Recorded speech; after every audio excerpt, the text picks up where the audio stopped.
Iyak na naman ng mga DDS dito, mga kababayan. Bakit?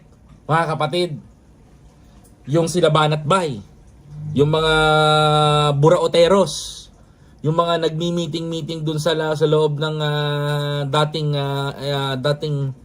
dating may channel na tinanggalan ng channel na wala nang visa yung pagiging newscaster, puro fake news.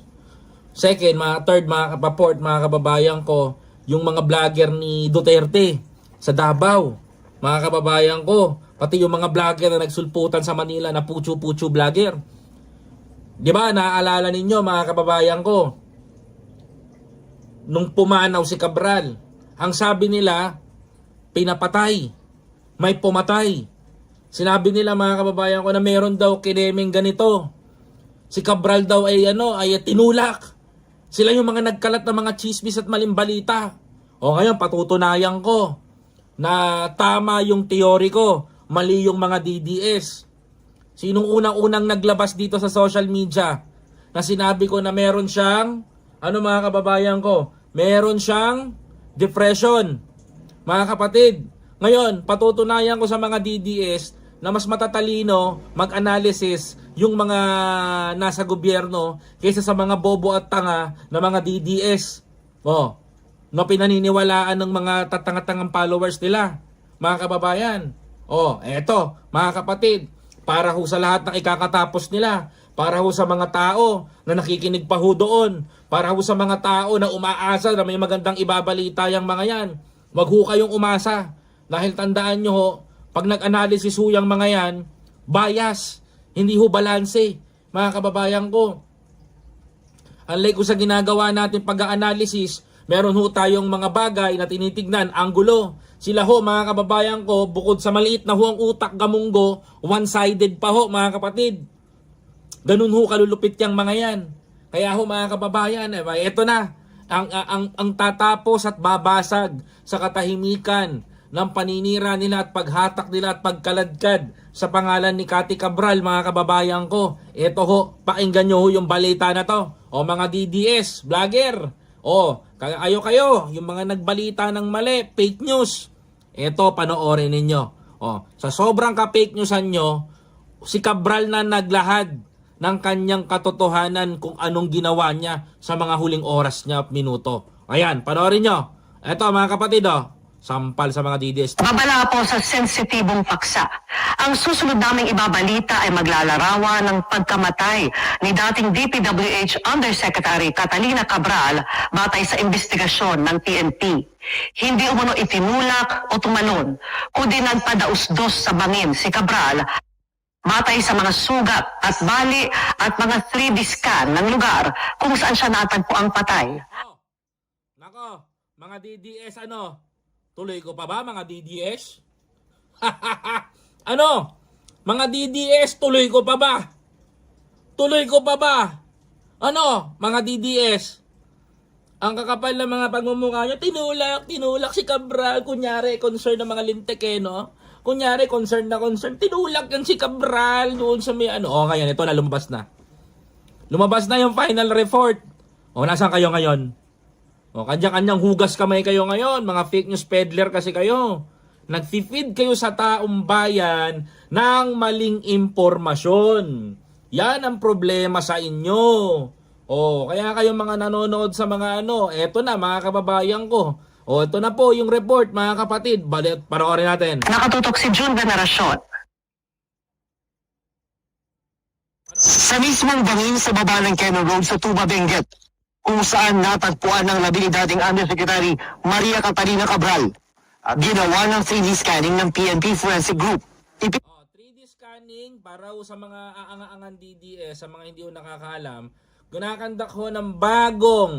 gumagamit na ho ng bagong technology ang PNP to conduct or para sa isang investigasyon sa isang crime scene o isang crime scene, mga kababayan ko. Ginagamitan na nila para hindi na humahirapan yung mga ating mga kapulisan kung papaano ang nangyari at hindi na po mag-reenactment, mga kababayan ko. Mga kapatid, mga DDS na makinig kayo. Nakita na ang resulta niyan kanina. So ito po yung ating highway, yung edge. Oh. Tapos yan po yung actual na ravine. Sa investigasyon ng Ayan, oh, lakihan ko ha. Oh. Forensic Group, mahigit 16 na metro ang lalim ng bangin o katumbas ng 6 hanggang 9 na palapag na gusali. Imagine, ang katumbas ng pinaghulugan ni Cathy Cabral is 9 o 9 na palapag. Ang bahay ko ha. Diba? 9 na palapag mga kababayan. O, para matapos tuloy natin.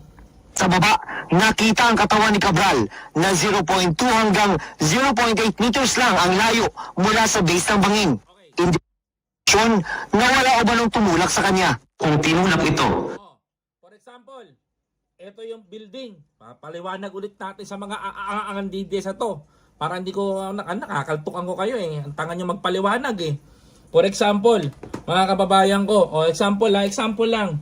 Kunwari, ito yung building. Ito yung daanan, mga kababayan. Ito. Kung tinulak si Cabral, there is a force na tinatawag. Malakas ang pagkakatulak. Kung tinulak si Cabral, mga kababayan ko, ang babag sa kanya ay malayo. Malayo sa pinakababa, mga kababayan ko. Malayo yan kung tinulak si Cabral because ginamitan siya ng lakas sa makatuwid, sa paliwanag. Ngayon, mga kababayan ko, according to the investigation ng ating PNP, mga kababayan ko, ang binagsakan ni Cabral ay mismong 3 cm lang. Kung ito yung baba na ituturing, ito lang si Cabral. So, there is no indication na si Cabral ay tinulak. Sa mga tuwid, mga kababayan ko, sinabi, nagpadausdos. Kumbaga, nagpadausdos si Cabral pababa. Hindi tumalon, hindi tinulak. Mga kababayan, yan ho ang katotohanan na masakit ho sa pandinig ng mga dilis. Kasi yung narrative ho nila, mga kababayan ko, ay pinapatay daw ho. Mga kababayan. So ngayon, ang pinakamalapit na paliwanag, si Cabral ay nagpadausdos, hindi ho tinulak, hindi ho tinulak, mga kababayan ko. Tama ho tayo ng ating theory. Tama ho tayo ng ating paliwanag. Mga kababayan, diba? Hindi ko sinasabi. Noong pa man po, nung nangyari man mo yung issue na yan, sinabi ko na ho sa inyo, wala hong foul play. Klarong-klaro. Baon ho ang mga DDS dyan. Ano pa hong sabi, mga kababayan? chances are, lalayo pa siya doon. So makikita nyo dito na ang kamay niya, yung palm ng kamay niya, ay may gasgas din po, no? Pati yung likod, may gasgas din po. So ang laki po ng probabilidad na nagpadausdos po talaga siya. Okay. Maraming salamat po, Miss PB. Thank you very much po sa super chat, madam. Salamat po. Sa makatuwid, si Cabral, hindi tumalon, hindi tinulak. Kumbaga, ito yung inuupuan niya. Umupo siya dun sa umupo siya sa slope, and then, mga kababayan ko, nagpa-slide pababa. Tama ho tayo. Okay? Correct ho yung sinasabi natin. Hindi ho nagbago, hindi ho nagkamali yung aking sinabi. Tama ho, mga kababayan ko. Paninindigan ko yan na tama yung sinabi ko because, like I said, there is no foul play, mga kababayan. Tuloy natin yung balita. Ano pang sabi dito? Sabi ng Forensic Group ng PNP, lumalabas na feet first fall ang nangyari kay dating DPWH Undersecretary Maria Catalina Cabral. Ibig sabihin, unang tumama ang kanyang mga bago na bagok ang kanyang ulo. Ayan. Base raw ito sa mga bali sa paa, bukong-bukong, binti, hita, at dislocated hip joint ni Cabral. Ouch. Sa toxicology test ng Forensic Group, Ito pa yung pinakasampal sa mga DDS. Anong sabi ko sa inyo? Ito malalaman yan kapag inautopsy. Nag-conduct ng toxicology itong nung inautopsy ang bangkay ni Cathy Cabral at nag-positive siya, mga kababayan ko, saan? nagpositibo si Cabral sa isang antidepressant drug na posibleng Iyak ang mga dilis. Ano sabi ko? Tama. 2 points mga DDS. Tama ako. Ano sabi ko? Nag-positive si Cathy Cabral na meron siyang depression. Because si Cathy Cabral is umiinom ng anti-depression. Ano bang ginagamit doon? Pampatulog. Mga kababayan ko, pamparelax ng nerve. At mga kababayan ko, ang pinakamalungkot na nangyari, hindi nakayanan talaga ni Cathy Cabral yung depression na ginawa sa kanya. Ngayon, mga kababayan ko, mag-iiwan ako ng theory sa inyo bago matapos ito. Sapa. Nagkaroon daw ng negatibong epekto sa dating opisyal ng DPWH. Si Cabral ay sinasabing isa sa mga pangunahing karakter sa mga manumalyang flood control project. Isa sa mga primary actions po ng anti-psychiatric drugs or antidepressant drug is pinapakalma po niya yung tao. So, parang mas madaling magkaroon ng decision making. Usually, nagkakaroon nga ito sila ng suicidal behavior. No? Yan din na nangyari, mga kababayan ko. So, lesson learned, we know about what happened to Cabral. Same what happened sa anak ni Kuya Kim Atienza, same what happened sa mga ibang taong nagkukomit ng suicide. Sad to say, mga kababayan ko, nakakalungkot mangyari. Andito na ako sa punto kung saan, mga kababayan, kanino na stress si Cabral? Gusto nyo bang malaman? Sinong nang stress kay Cabral? Sinong nanakot kay Cabral? Malalaman nyo yan dito. Tapusin muna natin to. That's why it is a regulated drug.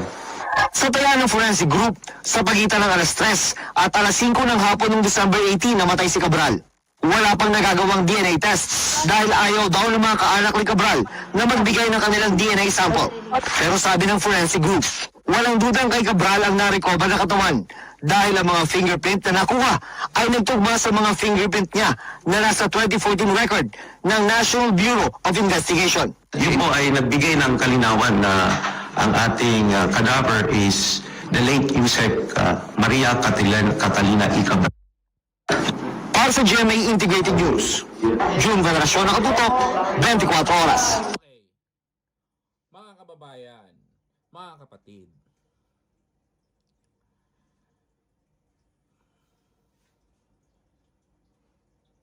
isa lang ang sasabihin ko. Pero magugulat kayo. Si Cabral, tama ako ng theory, tama ako ng sinabi, tama rin ako sa mga sinabi ko sa aking vlog. Hindi ako nagkamali because that is my theory.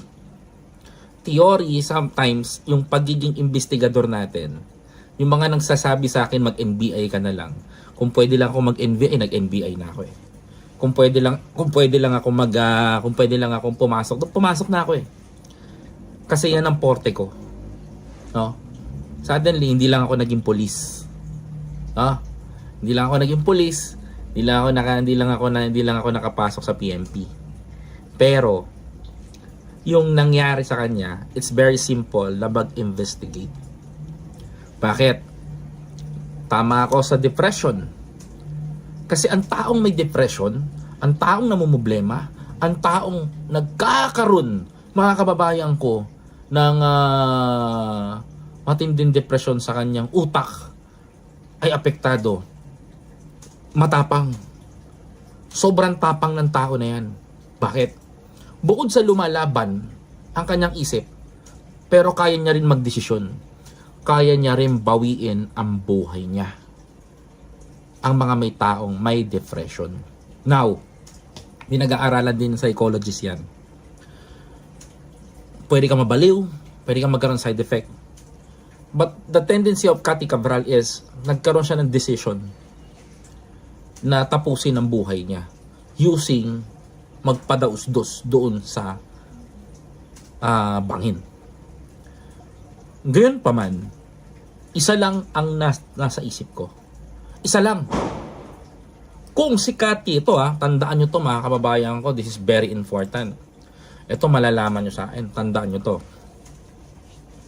Kung si Cathy Cabral nagkaroon ng depression, kanino? Kanino? Saan? Bakit? There is a three major question. Kanino siya nagkaroon ng depression? Sino ang iniisip niya during that time? Mga kababayan ko, at ano ang kinadepress niya? Number one, solve natin. Ano ang kinadepress ni Cathy Cabral? Issues ng flood control. Second, meron akong alam na talagang nag-trigger sa kanya. Mga kababayan, nag-trigger sa kanya na pangyayari. Mga kapatid, meron akong alam at meron akong nabalitaan, mga kapatid, no, na may nag-trigger sa kanyang tao. Ginipit siya ng ginipit para magsalita dahil sa mga alumalyan na lalaman niya. Pilit ni Cathy Cabral kinokontrol yung bawat eksena. Subalit mga kababayan, itong tao na to, pinipilit siya ng pinipilit na gumawa ng isang eksena na sasang-ayon sa mga datos na nakuha niya. Yan ang aabangan ninyo. Next year, pasabog yan sa biyahe ni Koy TV. Kaya maraming magagalit. Kasi bakit? May alam na kami. Kilala ka na namin. Autistic ka. Kilala ka na namin. Di lang kami nagsasalita. Baka mamaya masuspindi ka. Kilala ka na rin namin. Ugalit behavior mo, hinding pambata. Kaya Happy New Year sa mga DDS kung mapapanood nyo to. Next year, sa paghihiwalay ng 2025 at 2026, malaking pasabog ang papasok at dadagok sa inyo. Please don't forget to follow, like, comment, share, and subscribe.